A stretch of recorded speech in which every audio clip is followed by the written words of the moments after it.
In the United States, the airline business is always changing. Low-cost carriers are getting a bigger share of the market, and big airlines are repositioning themselves for a lower demand level after the epidemic. Even though the four biggest companies in the U.S., American, Delta, Southwest, and United, each have about 20% of the market, each has its own set of pros and cons. Even if low-cost carriers focus more on leisure traffic and win market share over the next few years, these four airlines will still control the majority of the U.S. air travel market.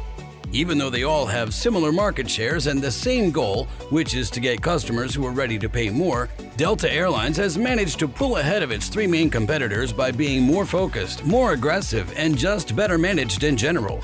Here are 5 things that make Delta different from its competitors. Number 5. Market dominance of more hubs. Delta Airlines is the only carrier that goes to and from Atlanta, so if you work and travel a lot for work, you have no choice but to fly with them. People who live in Dallas should use American Airlines. Business visitors care more about how often, and how reliable a site is than how much it costs. If there aren't many seats in a market, business visitors won't go there. After a certain share of the market, most businesses will choose the same answer. Delta's rivals don't have as many airports or as many seats in the best part of the S-curve as Delta does. In Atlanta, Detroit, Minneapolis, and LaGuardia Airport, they have this position. So that the same thing happens in Seattle, they're getting stronger. Only in Dallas and Charlotte do Americans have this job. Miami is a safe place, but its economy is getting worse. The worst of the big 3 airlines is United. It competes with American and Southwest in Chicago, 2 airlines in Denver, and more in Newark after slots were lifted. Delta grew at LaGuardia and JetBlue grew at JFK. United in Houston and maybe in San Francisco. They only have power over prices in a small part of their system. Delta and United compete for less business travel than American and United do. You don't have to worry about anyone else spending a lot of your highest margin cash. Southwest's regular service between many big cities makes this a good option for small business travelers, but in recent years, the airline has had trouble attracting the highest-paying corporate travelers. It's interesting that price-conscious vacationers don't follow the S-curve. Even though low-cost airlines only have a small share of the market in big towns, they can still make a fair amount of money from tourists. Number 4. Better relationships with the workforce. Delta has been good to its workers for a long time. They've stopped a lot of people from joining unions. Under the Railway Labor Act, contracts for planes that were reached through group bargaining become amenable after a certain amount of time.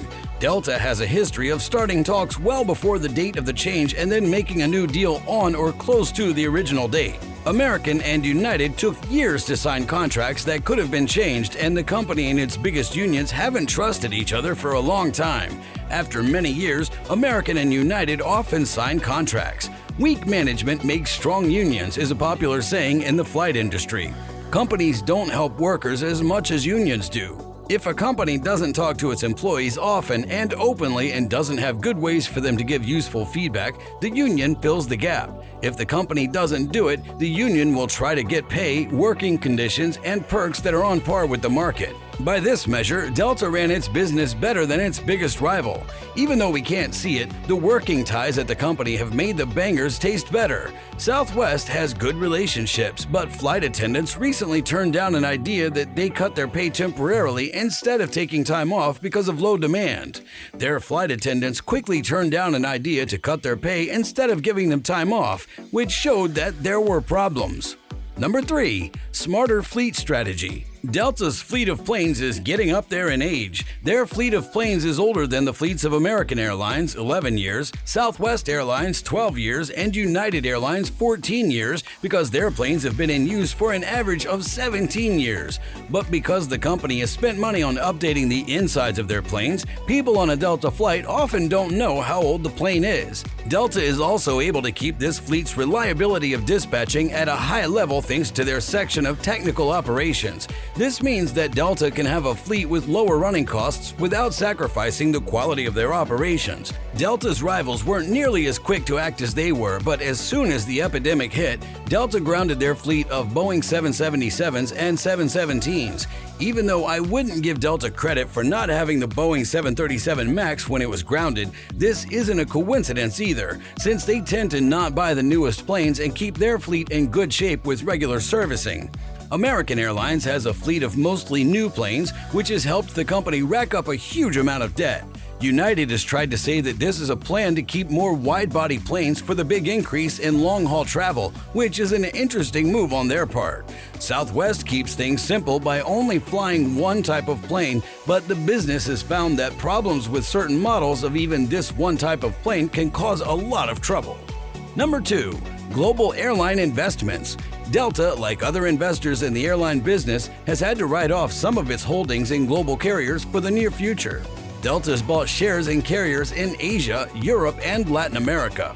While their biggest rivals brag about their partnerships and alliances with airlines all over the world, Delta bought shares in airlines in those areas. This not only changes the playing field for the big alliances in a small way, but it also gives them access to the economic returns that are available in markets that they can't serve on their own. Even though this may seem like a problem with their plan right now, I think that if demand picks up again, it'll be seen as a strength again in the long run. This gives Delta a seat at the table with airlines from different parts of the world. This lets them move faster and take advantage of new trends before their competitors even know about them.